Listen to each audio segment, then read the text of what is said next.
Welcome back to this lesson.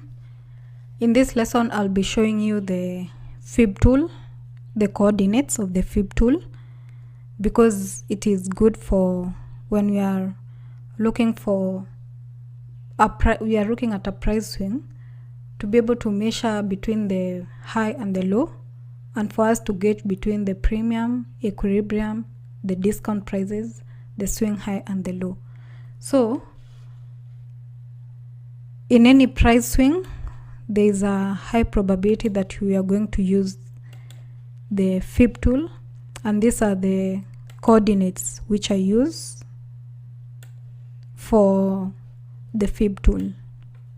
So the first one is the 0.75, 0.5. Essentially it looks like this, and also I've extended the 1.5. You can see that there is 1.5, 2, 3, 4 for targeting. I like this for targeting.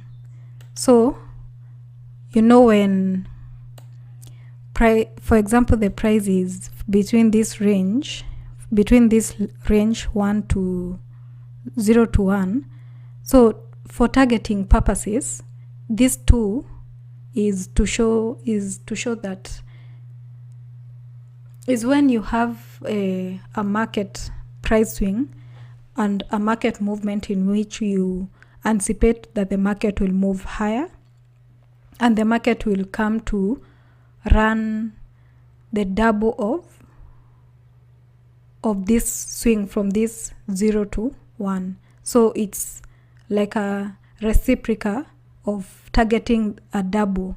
So a double is called the symmetrical. Yeah.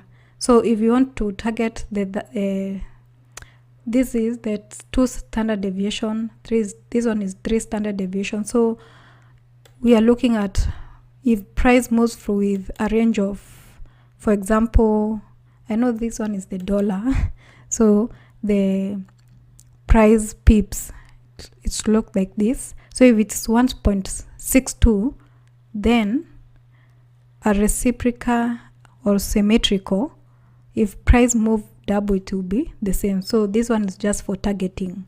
So, and if market extends again, this one also is 1.62. It should be 1.62.